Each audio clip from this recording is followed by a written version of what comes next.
Concern for man and his fate must always form the chief interest of all technical endeavors, in order that the creations of our mind shall be a blessing and not a curse to mankind. So said Albert Einstein to his colleagues in 1931. But before the decade was out, scientists in Nazi Germany would develop many new weapons of war. By 1943, Luftwaffe research resulted in the Arado Ar-234. Known as the Blitz, the new jet-powered bomber brought aerial warfare to a completely new level. Able to fly higher and faster than any Allied aircraft, the Ar-234 was well suited to reconnaissance and became the precursor to modern-day U-2s and SR-71s. On the battlefield, the ability to observe and predict enemy movement has always been crucial. With the advent of balloons like this World War I Coquette, skilled observers were carried high above the trenches to see across enemy lines.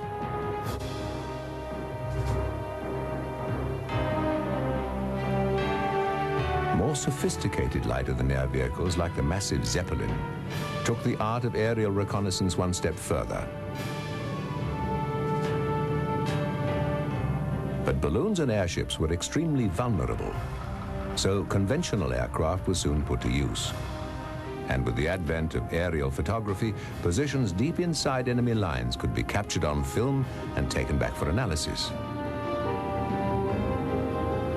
But reconnaissance aircraft were lightly armed, and losses were high. When war once again erupted in Europe, Nazi columns knew exactly what to expect, because enemy positions were pinpointed well before the battle began. Observation from the air took on myriad forms, including the Luftwaffe's Fiesler Storch. Since it was able to land and take off just about anywhere, the Germans used a Storch to free Mussolini from his mountain prison in 1943. The two-seat plane was an aerodynamic marvel, equipped with a variety of high-lift devices, such as fixed full-span leading-edge slots, full flaps, and large control surfaces. Bulging side windows that gave its two crewmen the best possible view. The Henschel parasol-winged HS-126 was a much heavier aircraft. Often assigned to ground units, the 126 was the Luftwaffe's first all-metal, short-range reconnaissance plane and flew extensively on the Russian front. More compact was the Foch-Achilles rotor kite, providing an elevated observation platform for submariners at sea. Barely capable of lifting a single person, its simplified helicopter rotor provided lift and control as the U-boat pulled the kite into the air.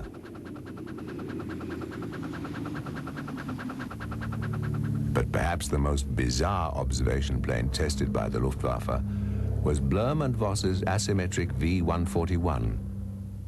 A creation of Dr. Richard Vogt, the aircraft was meant to serve as a light observation and bombing platform.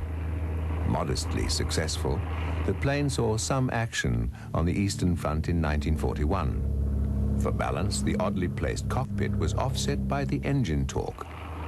This actually worked pretty well. Not to be left behind, the Allies were hard at work on observation and reconnaissance aircraft of their own. It paid off with the British all-wood de Havilland Mosquito. The Mosquitoes flew very fast and very high, making refined aerial cameras a real necessity. This plywood flying machine destroyed some 600 V-1 flying bombs and was so swift only one plane was lost for every 2,000 sorties. U.S. reconnaissance efforts, like Lockheed's F-5 P-38 Lightning, were equally capable. Sophisticated, high-resolution cameras mounted in the plane's nose meant that timely information flowed constantly from the front. Images of enemy activity kept Allied commands updated on a daily and even hourly basis. In-field processing of the film provided quick information to commanders during the course of battle. The art of reconnaissance had come a long way from the days of the observation balloon.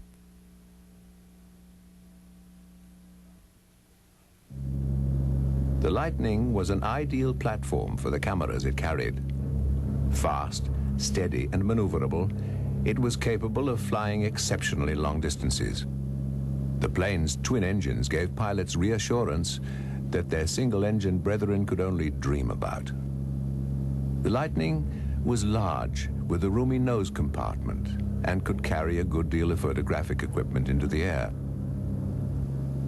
The plane normally packed 50 caliber machine guns in its spacious nose compartment, which seemed perfect for cameras, where, away from the engines, they shook less and produced clearer photographs.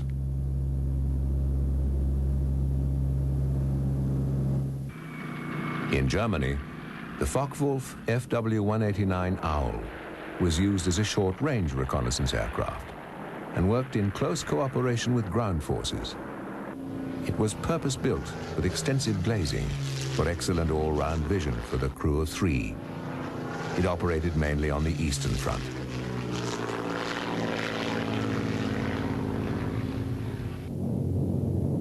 The Dornier Do-335 Arrow was originally slated for high-speed offensive bombing, but was a natural reconnaissance aircraft that could outpace anything sent to catch it. What made it unique was the plane's unusual combination of both pusher and puller propellers. It was the fastest piston-powered machine of the war. Heinkel's HE-280 heralded a new age of possibilities in aerial reconnaissance. With the production of viable jet engines, performance took a quantum leap forward. These revolutionary engines would enable reconnaissance aircraft to cruise over enemy territory with impunity for the very first time.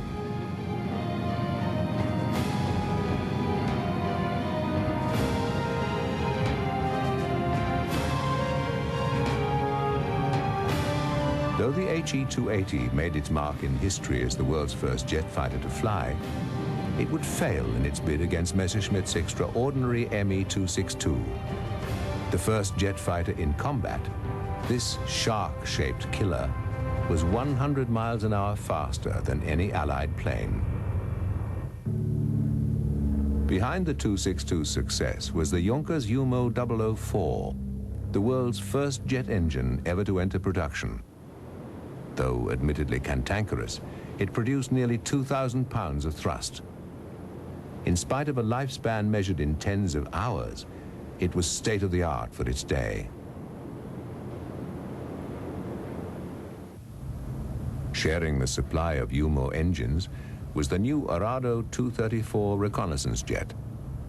Erich Sommer was one of the first to take it into action. I was sitting in this beautiful bird there. It was a fantastic machine.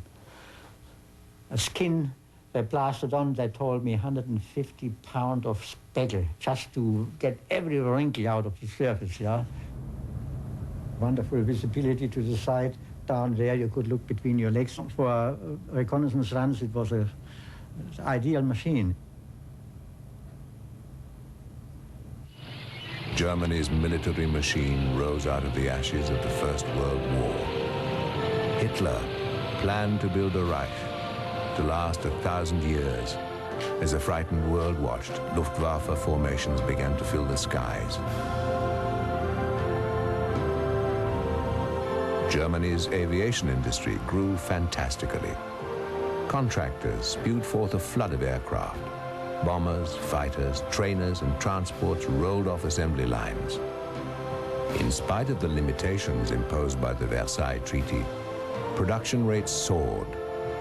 And Germany's people, now back at work, saw Adolf Hitler as their most beloved leader in memory. Companies like Arado churned out planes by the hundreds, some under license, some of their own design. They included the Ar-195 torpedo bomber